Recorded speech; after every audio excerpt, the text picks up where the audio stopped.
HOI4 developers love to add Easter egg characters to their game, and probably the biggest love they bestowed on Hitler, who after his eventual defeat in the Civil War can become the ruler of as many as 3 countries: USA, Argentina and Greece, and can also become a German secret agent of random gender.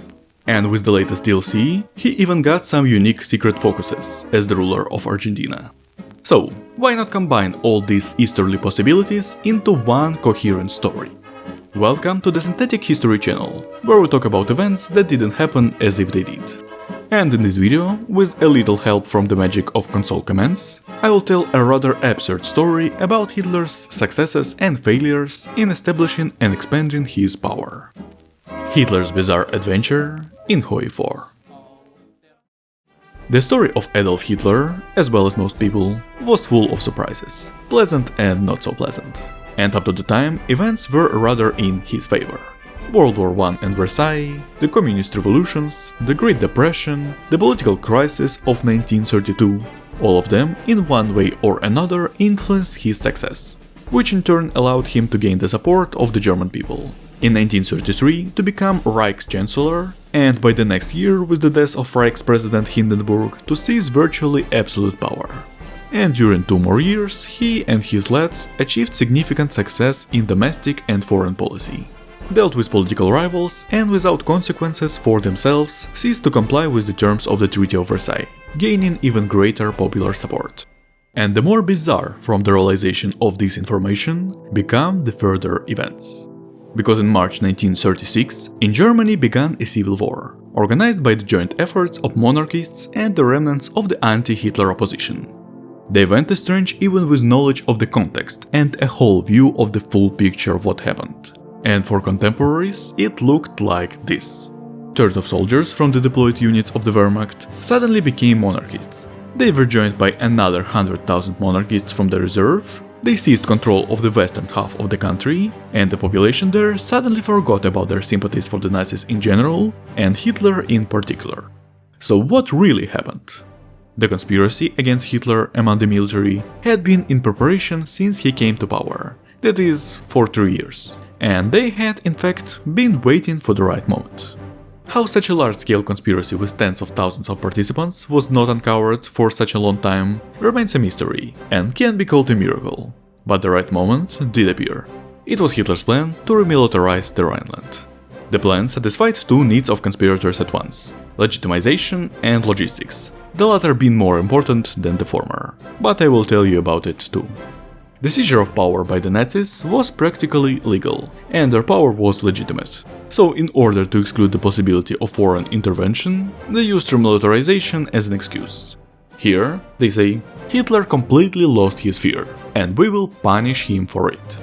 It is difficult to say how much it influenced the opinion of the French and British, but in the end, no one supported anyone. After winning the war, though, they did exactly what Hitler had planned. I mean the remilitarization of the Rhine.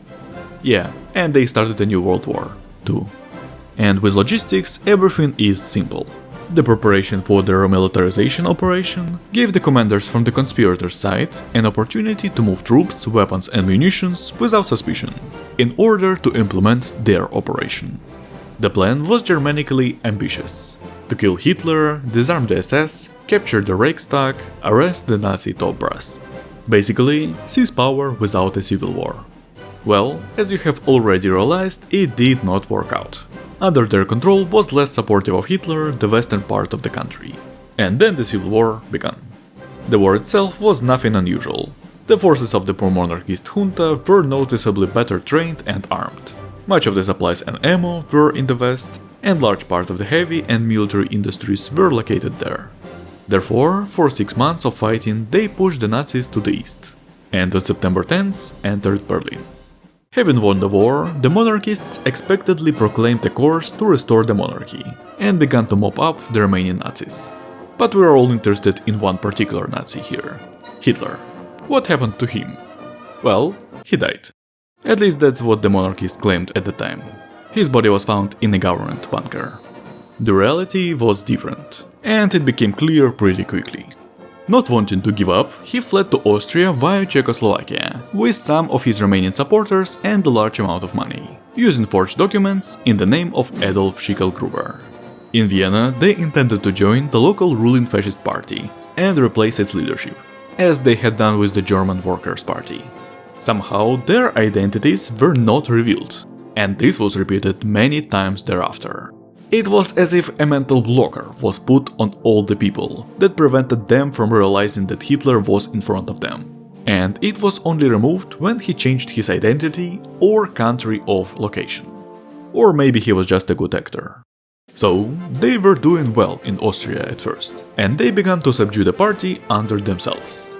But then, public and elite opinion began to be influenced by the success of the revival of the German monarchy, and the Austrians wanted to do the same. Moreover, the Hungarians also wanted to do the same. In October, under pressure from the elites, the regent without a king, Miklos Horthy, got one, and surprisingly, he immediately ceased to be a regent. The former crown prince of Austria-Hungary, Otto von Habsburg, became king. Legitimacy was pouring over the edges. And in May of the following year, under pressure from Hungary and public opinion, a referendum on unification with the former was held in Austria. More than 70% of voters supported that idea, and already in September, Otto was proclaimed emperor, a month after the return to Germany of Emperor Wilhelm II. The two newly formed empires began to converge politically and militarily rather quickly, and in response, the UK and France rejoined in an alliance. For Hitler and company, this meant a complete failure of their plans, because no one cared about their ideology now. And then things didn't get any better, because the German intelligence revealed their identities. And with the unspoken consent of their southern neighbor, began to hunt them down. Formal reasons for their arrest were the Night of the Long Knives, the theft of the state budget, and the adoption of racial laws in 1935. But the real reason was clear to everyone even then. The Nazis had to scatter wherever they could, mostly to Yugoslavia. There began the most difficult arc in Hitler's life, at least in the time frame of this story. Money left little, and the Abwehr breathing down his back. Not the most comfortable situation. He spent most of his time then in Sarajevo, where he had to shave his head, grow a beard, and pretend to be a Muslim. But he was found there as well, and had to flee again. The next point in his journey was Greece, which he reached on foot in May 1939. And from there, he was going to take a ship to America. However, in Greece, the level of collective madness, even before Hitler's arrival, was off the scale, and even more so with him. And therefore, he had to stay there, becoming emperor for a while. Yes, you heard right. There were some pretty bizarre events going on there at the time. I'll tell you how it was possible. Greece, at the time of 1936, was a very unstable state. A year before, the monarchy was restored after a referendum.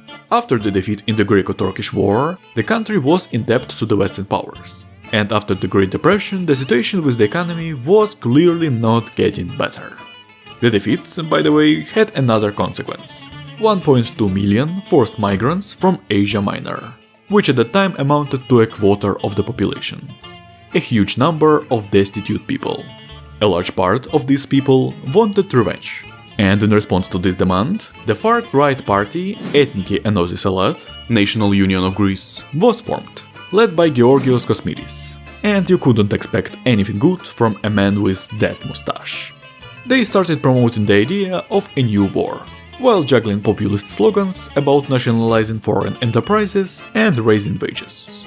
Through these actions, they gained quite a lot of influence and became a political force to be reckoned with.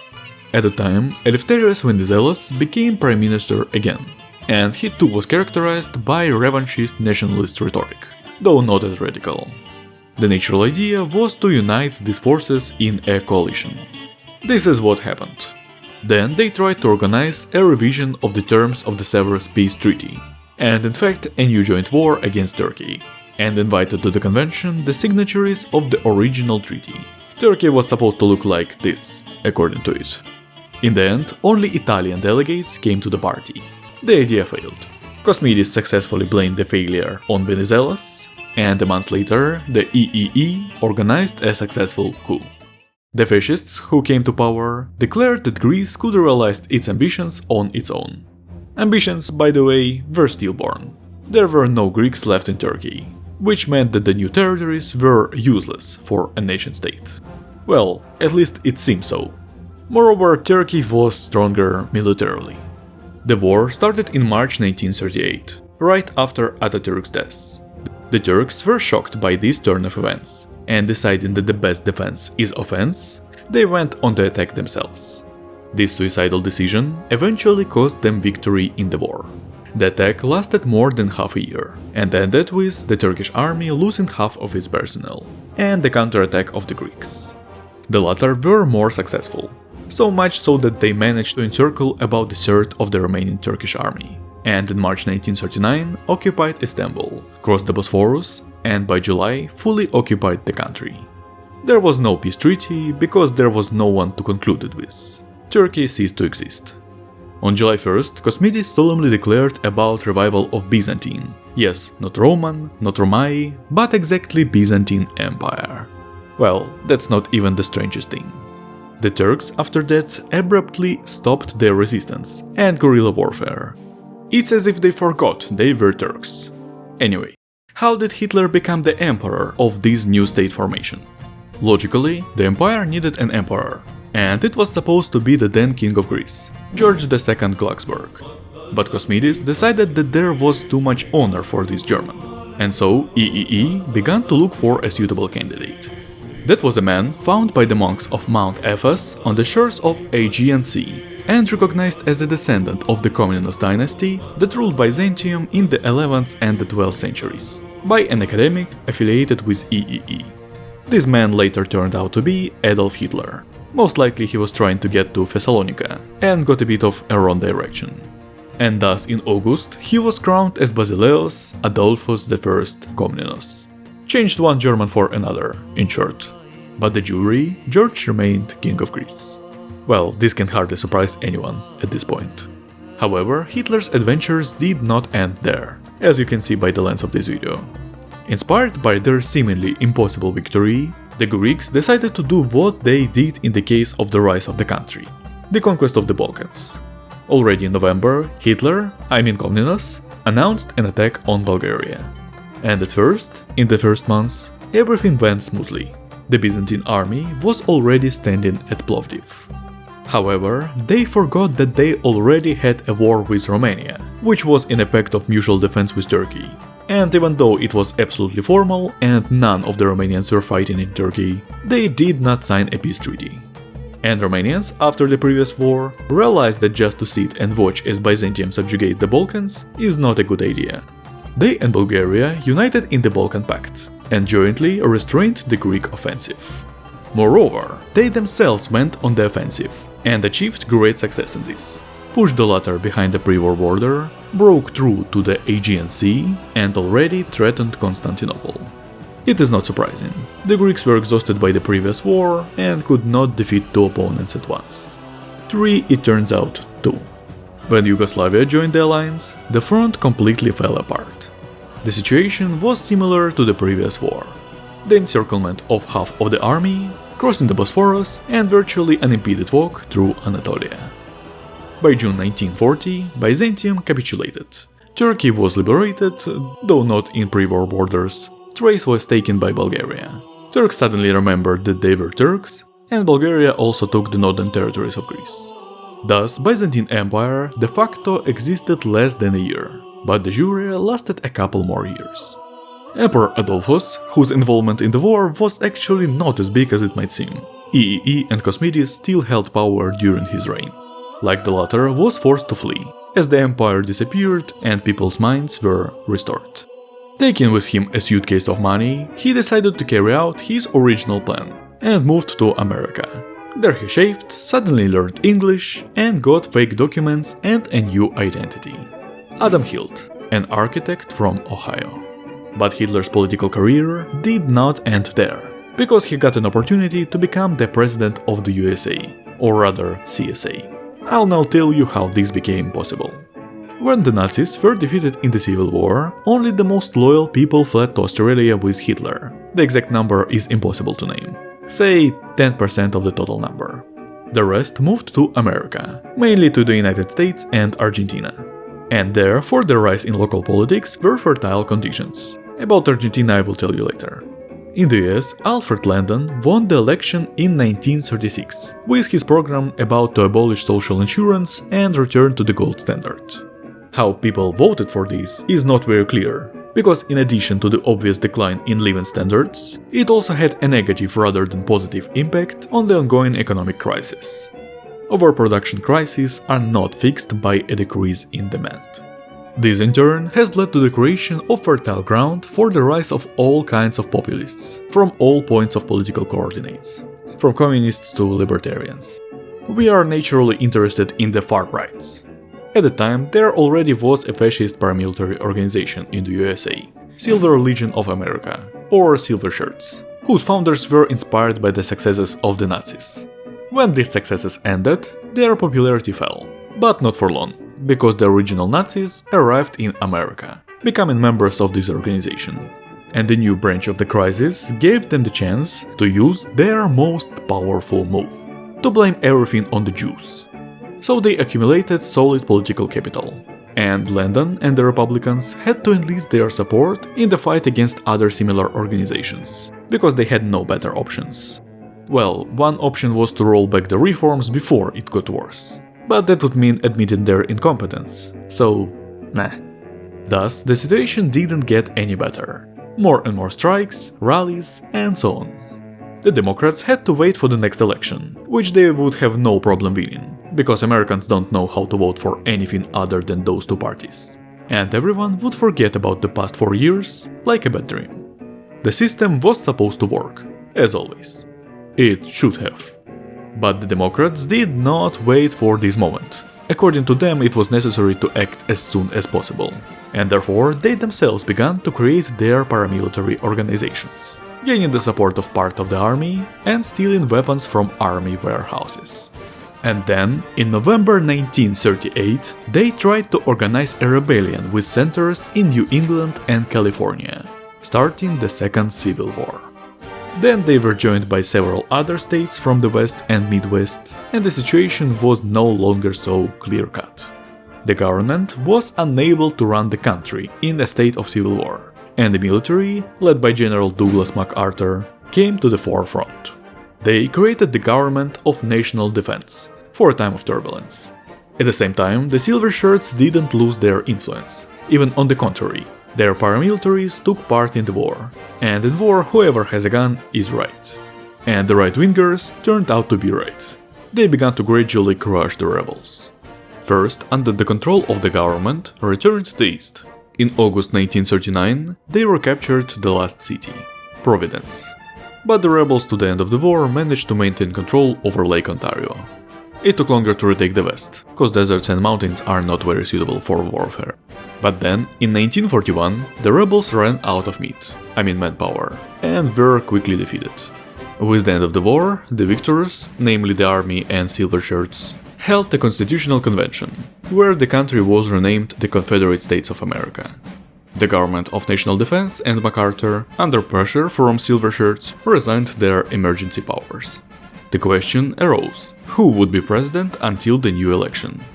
Appointing the head of Silver Shirts, William Dudley Paley, was a bad option, as he had become very unpopular with the non-pro-Nazi people during the turmoil. What was needed was a person not affiliated in their eyes with the bloody civil war, and such a person was a newly turned member of the Christian Party, Adam Hilt. After his arrival to America, the Nazis reached out to him and began to promote him in the organization. And of course, the charisma of Hitler, who suddenly learned English, should not be forgotten. That's pretty much how he became president. And here, almost immediately, the differences between the Nazis and Silver Shirts became apparent. The former wanted to make of America the same thing that they had previously made of Germany: a centralized totalitarian dictatorship with an emphasis on expansionism. And the latter really wanted to make a confederation, that is, to give the states even more powers. Well, come on, we renamed the country Confederate States of America. It wasn't just for show, right? Wrong, said Hilt, and began a gradual sweep of Silver Shirts and disloyal high officers. Of course, he couldn't just kill and imprison the undesirables. Yet.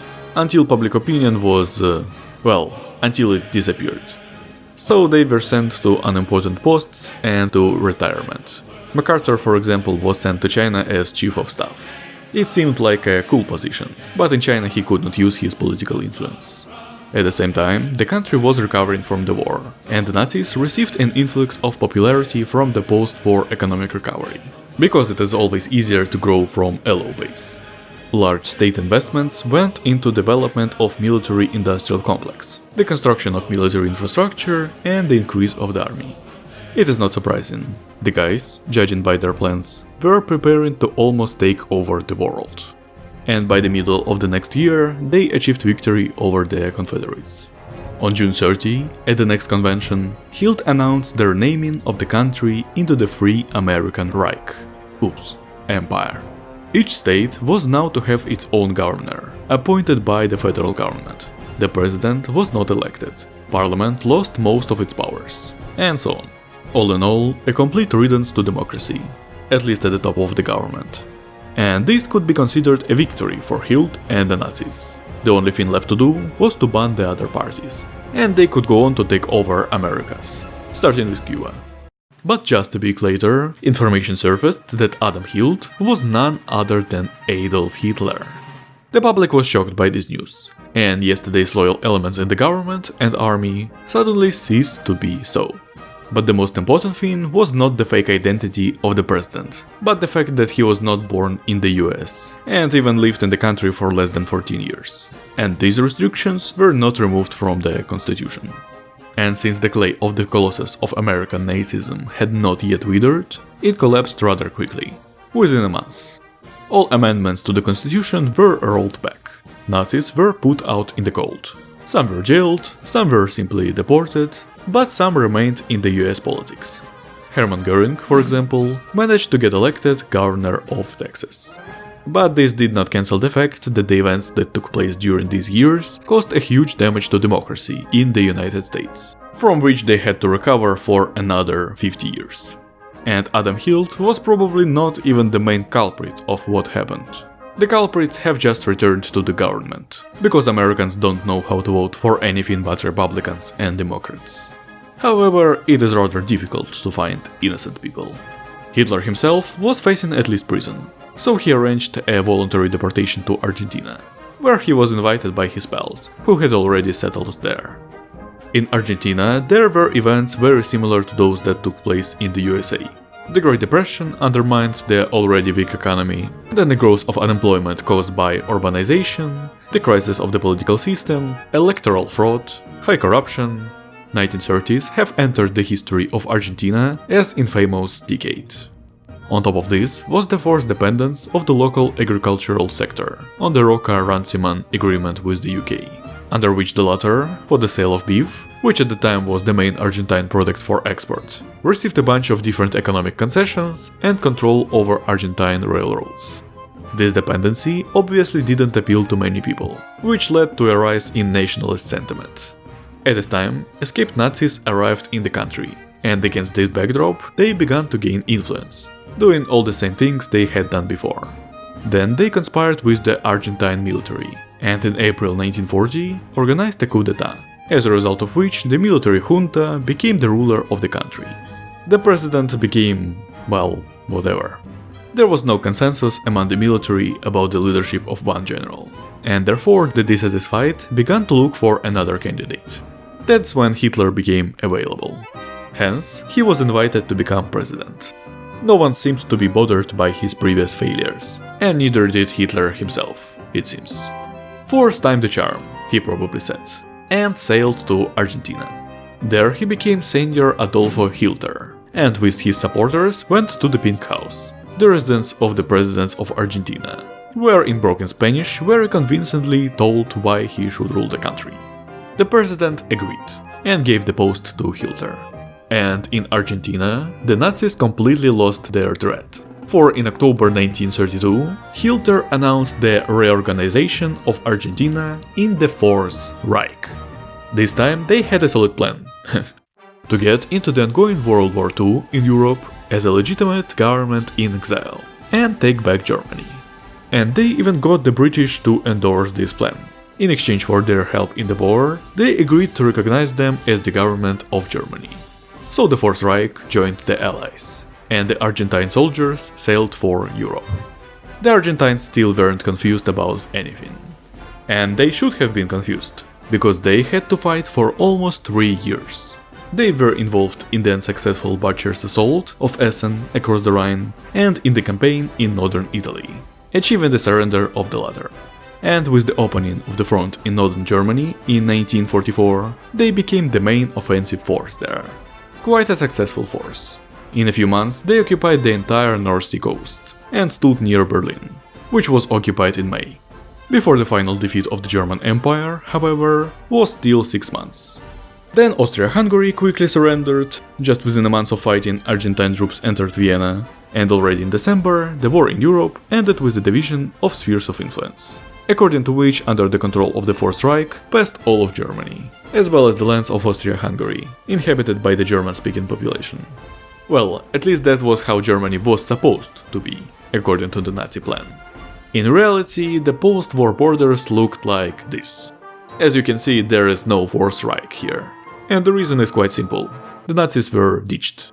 The Allies were initially not going to allow the creation of a new unpredictable force in the center of Europe, and therefore secretly agreed with the pro-democratic elements in the German government and opposition that the power after the war would go to them. The experience of the First World War taught the politicians that the humiliating peace would inevitably lead to a new war. And so Germany was left in its pre-war borders, and reparations were compensated by help in rebuilding the country. As a result, it was possible to create a constitutional monarchy, in the manner of Scandinavian ones. And the Nazis at the peace conference were simply faced with the fact: so and so, go to your Argentina. And they had no choice, because Germany was in ruins, the Nazis had been forgotten during their absence, and the Allied troops were literally everywhere. And there were 10 times more of them. Resistance was useless, in general. And things were not going well in Argentina too, because the Argentines finally started to be disturbed by something. 200,000 dead soldiers for a country of 18 million people was a significant loss, moreover in an overseas war, the result of which would have no effect on them. That being stated, it cannot be said that Hitler did not benefit Argentina from the war. The country's economy began to grow, influenced by state investment in the military-industrial complex, the development of the extractive industry and infrastructure, tax reform, and a new fairer trade treaty with the UK. Another treaty was concluded with the latter on the transfer of Malvinas Islands and South Georgia to Argentina. This of course begs the question: were a few rocks and the growing economy worth 200,000 lives? I don't have an answer, but the Argentines did. They weren't. The military once again responded to the public's demand, and among them there appeared a recognized leader, General Juan Domingo Perón, who had proved himself during the war. He led a new coup in January 1945. Hitler, who again became Hitler, again had to change his place of residence. And this time he was approached by the German authorities with a rather interesting proposal: to use his extraordinary abilities for the good of Germany, in exchange for an end to persecution by the Abwehr, who all this time were hunting for him. Hitler, surprisingly, agreed. Apparently he was tired of running all the time. So, according to investigate journalists, he became secret agent Achim Hilt. What happened to him further is not known, because all information about him remains classified. Well, we will wait tentatively until 2060. Such was the story of bizarre adventures of Adolf Hitler and the rest of his personalities. Subscribe to the channel if you want to see more videos like this, well, maybe not so schizophrenic, something like this. I also created a Patreon account, so you may support me financially if you want. First of all, this is of course gratuitous support, but patrons will be able to vote for video topics, and those who are more generous or wealthy will be able to suggest topics to vote for themselves. I think for about half of them. And your nicknames will fly by at the end of the video. Mom, I'm on YouTube, as they say. I'll add some more bonuses later on, once I create a Discord server, for example. And with that, I bid you farewell.